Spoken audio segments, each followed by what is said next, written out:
So when men are asking for sex, what do you think they're actually really asking for? Men really would like... On average, between men and women, but who seems to lose desire first? Monogamy is a contract. It's friendship, intimacy and sex. And when one stops, that contract then gets broken. So what makes it acceptable to opt out of that intimate act with your partner? Today, Lottie and I discuss the grief, the loss and the identity crisis that follows. Let's get talking, shall we? So opting out in a relationship, should we be able to? Depends on what you're opting out for. If we're opting out because we have anything medical or dysfunctional, pain or abuse, then we need to look at that in a different light. If we're opting out because we've gone, I don't want to do this anymore, I'm just choosing not to, okay, then we need to think about it again, because a monogamous relationship is, for me, friendship, intimacy and sex. That's what you signed up for. So effectively, we should honour our relationship and that intimacy contract. And my favourite word, or one of my favourite words, is honour. Honour that process. Honour that way of being. Don't opt out when the other person is left to go, what does that mean for me? Where do I go? What do I do? It's really painful. I see the pain in my therapy room. I don't know where to go now. What do I do now? And that other person who's shut down, they've rehearsed it for a while, has gone, I don't know. I'm choosing this. This is what I want for me. They're in a relationship. You can choose something for you, but it has an affect on the other person. I just think of the huge loss and the pain. It's so painful. It's so painful. You could argue it's the death of a relationship, because if that is the glue that holds one of those parties thinking that they've got something tangible, loving, caring, intimate, and then to be told that, it could be devastating. Yeah. Look at desire and arousal as well. What is it that you're stopping going towards? What is it that's happening with the relationship? And it might be a myriad of things that are stopping you going towards. It might be attitude. It might be there's too much aggression in the relationship. It might be actually you met when you were, 12 stone and now you're 20 stone. You're not attracted to the person anymore. Be mindful about how you're going towards the other person in the way that they've become within the relationship. Don't be shallow. They are still the person that you married in the first place. I'm sure there's parts of them that wish that they weren't being how they are either, because they're not as happy. They're not happy. If one person's not happy in the relationship and the other person is skipping and dancing, that worries me. They've got no idea about the other person's in pain. What we've got to do is actually talk to each other. On average, between men and women, but who seems to lose desire first? It seems to be the women, but I'm not... number-wise not going to do, but in my therapy room it's women opting out. They've got such a mental load. They're saying that they've got too much to think about, and when their partner is saying I want sex, in general they find it too much, and then they suddenly, for whatever reason and many reasons, I'm not going to do that with you anymore. It's a real shutdown. It's not just for a while or until I get my act together in what way, shape or form, whether that's career, whether it's having another baby. It's like no more. What does sex mean to men, do you think? I think it means a lot to men. I really do. I think their whole bodies, their genitals mean a lot to them in general. You know, I've seen guys in big companies, CEOs, and when they've got performance anxieties, they can't even run their companies. This part of them is very, very important. When then there's not any performative stuff going on in a relationship, they just feel less than. I feel like they feel less than, and women feel very lonely. But I suppose, like I've said to you before, there's a list. You know, what's your list of how do you feel if sex isn't happening? And it is loneliness, emptiness, neglect, self-esteem, confidence, all the stuff. Why is it that you don't like that part of me or want that part of me? It's big. I think it's an identity for a man, a big part of his identity. Yeah. Well, I guess you can answer that. I'm guessing that you can. Definitely. Yeah. Yeah. And we'll cover this more in the rest of the episode, but I think the love and intimacy aspect of it, sex is an immediate gratification. It gives the illusion of connection. It's just one aspect of it. It's not the be all and end all. Yeah. But you take that off of the table if you don't have the intimacy, the friendship, the closeness, and all those other aspects. I think that's when you start getting into trouble. Yeah. Yeah, I think so as well. And I think we've got to be mindful of contempt. When you start to not like your partner, that's over years. It's not over days. And that's why sometimes the relationship can erode, and that's what takes the sex away as well. I'm starting not to like me, who I'm becoming in this relationship, and I actually don't like who you are.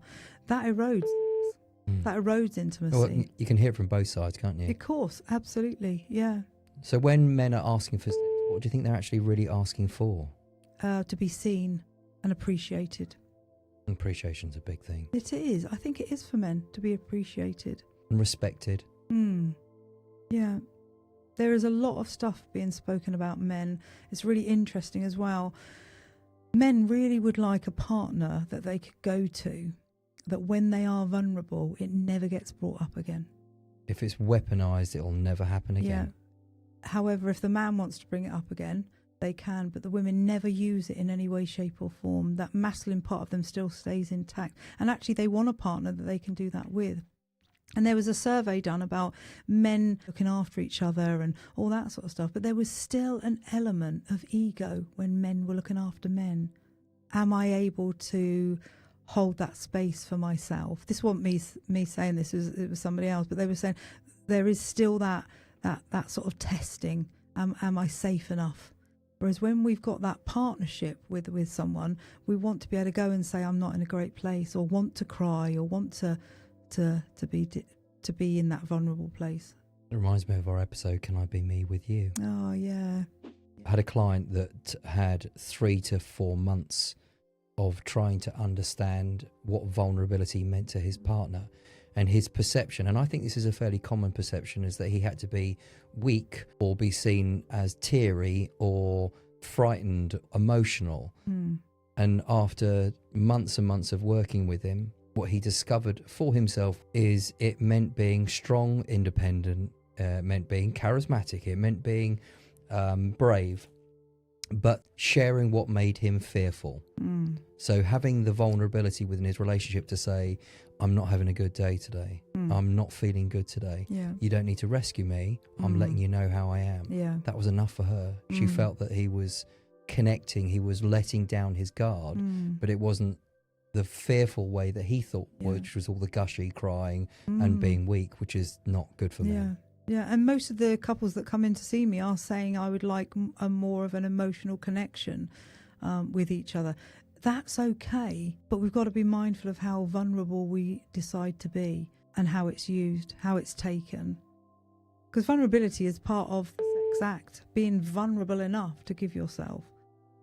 But if we are talking about intimacy and we're talking about safety, then we need to think about, okay, will it be weaponized? Will I show my depth of me? You know, how safe am I in this relationship as a man to show all of that to that other person? And will it be used against me? Or actually, how do I feel after it? You know, there's so many people out there talking about the masculine all the time. You know, women do want a masculine man. They want to feel safe, whether we like that feeling or not. That is something that we really do want.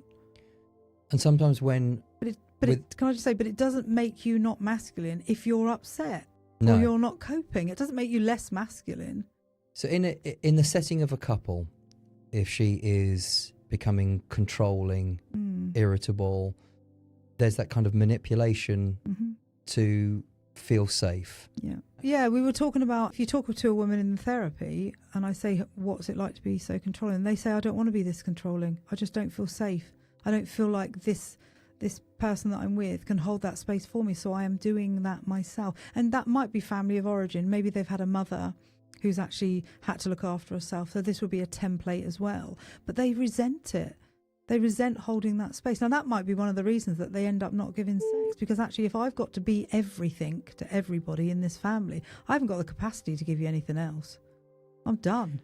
This is what Esther was talking about the other night, and I this is my feeling as well. Every single thing we have in therapy is a model. Okay, so I always take people come into the therapy session. They say they Google stuff and AI stuff, and they go, my attachment is anxiously attached, so I'm very anxious.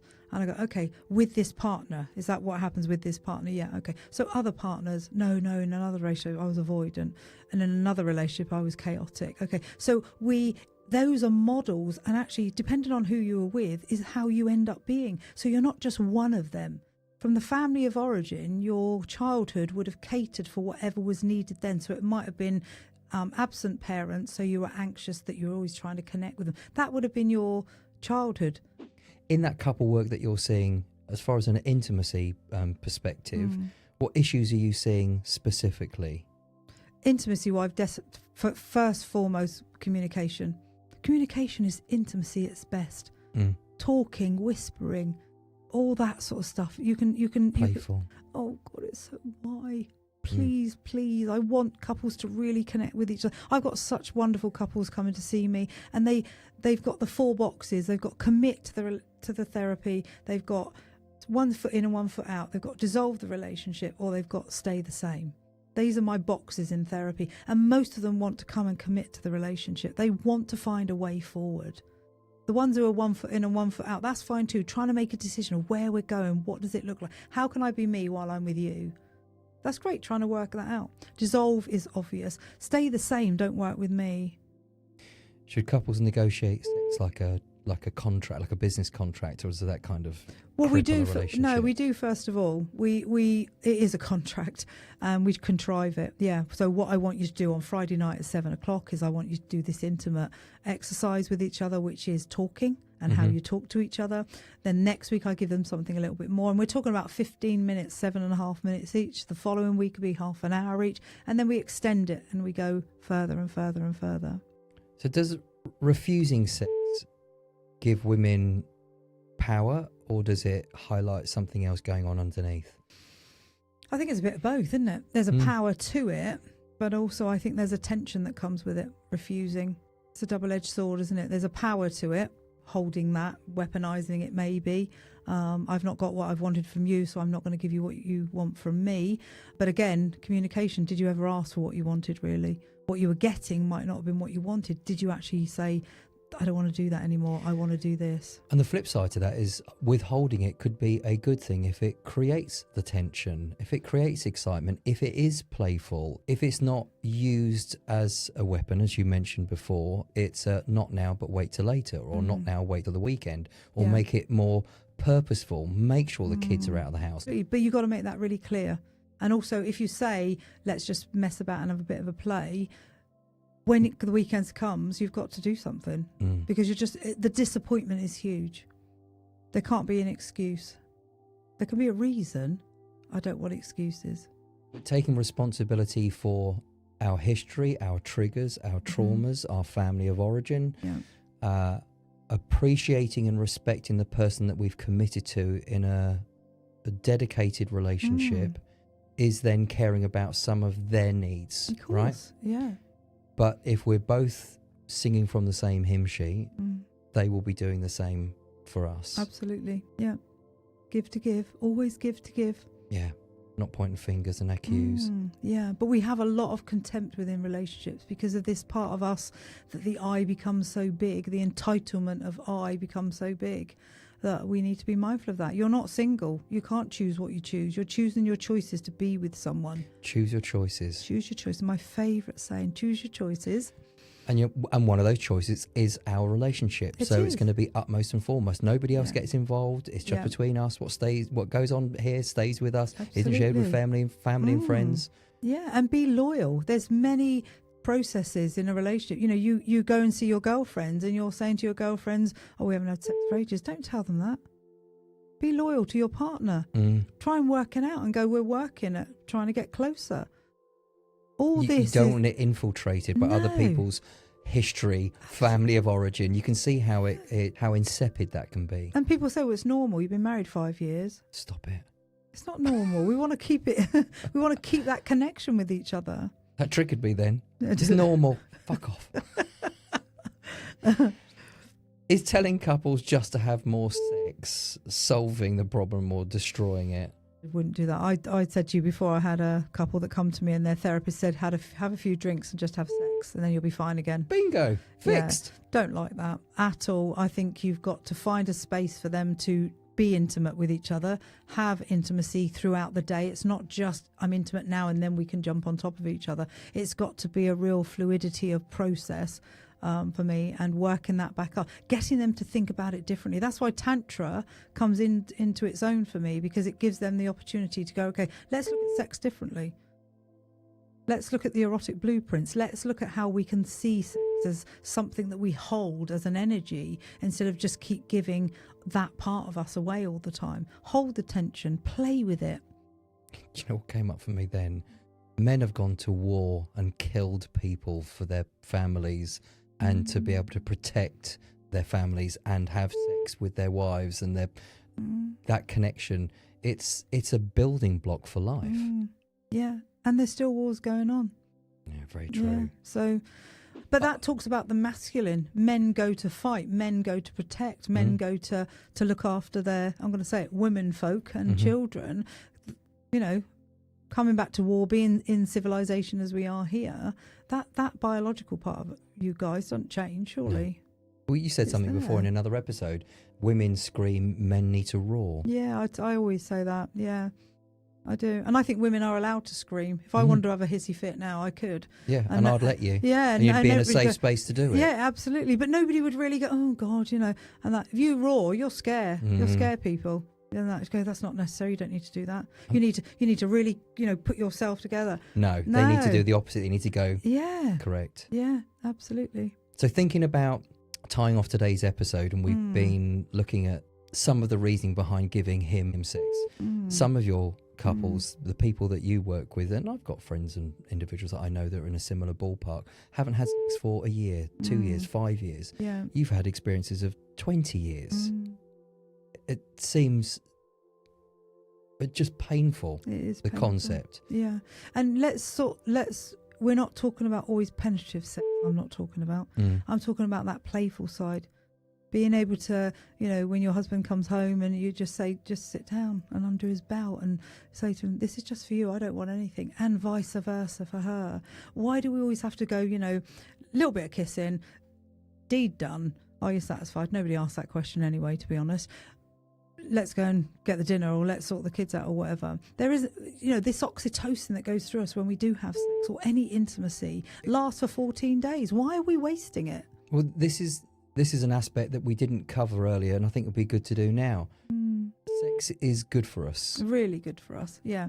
It's a physiological, emotional aspect of the human condition, right? Brain, body and soul. Yeah. That's how deep it is, absolutely. So all the oxytocin, the vasopressin, there is cortisol as well mixed in, the adrenaline, noradrenaline, all those chemicals are going off all at the same time. And an orgasm takes us even to a much more pleasurable bliss, as they call it, place.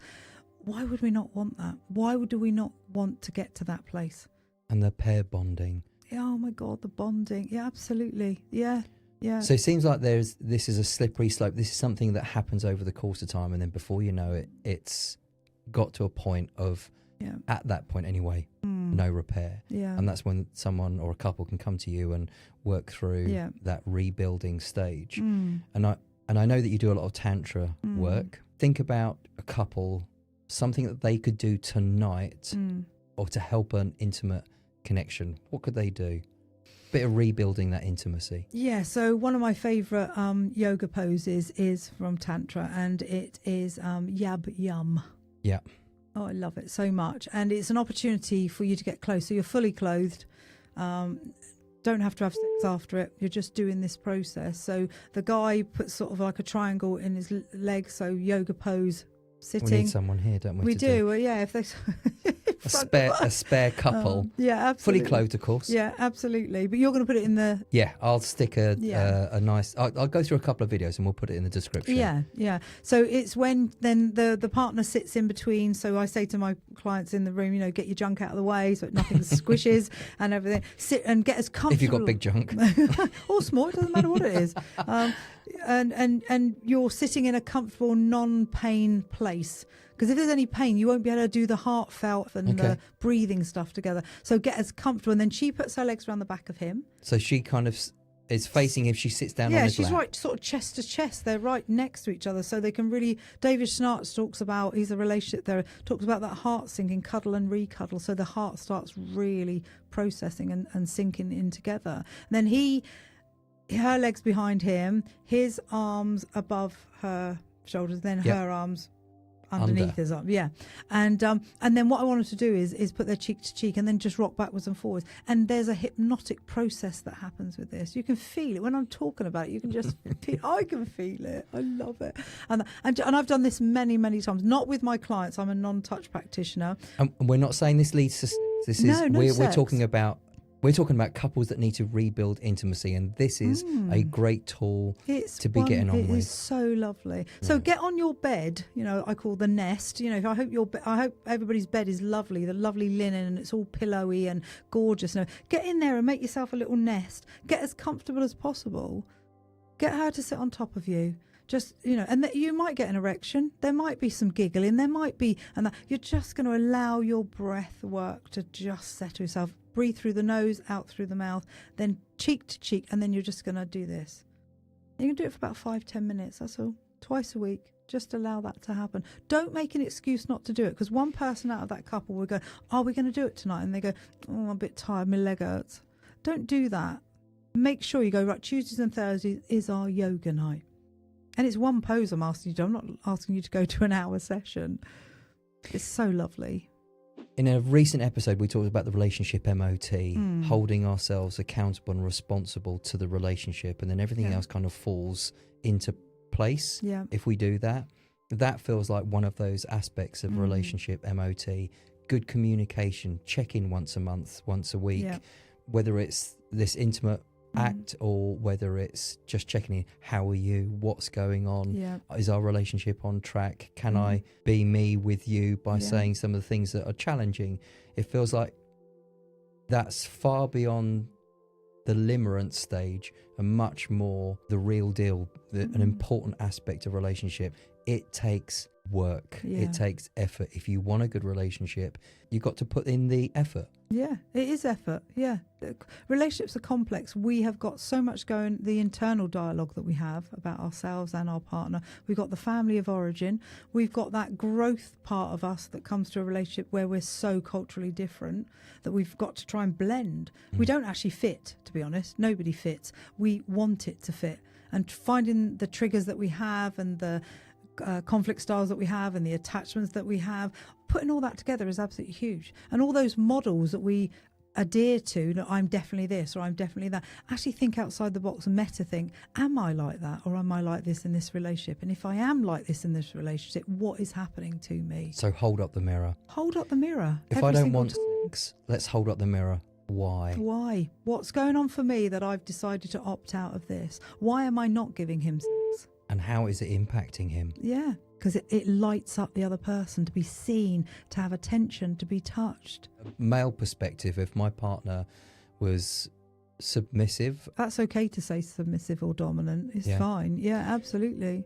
In a submissive setting and a respectful setting, I'll do anything.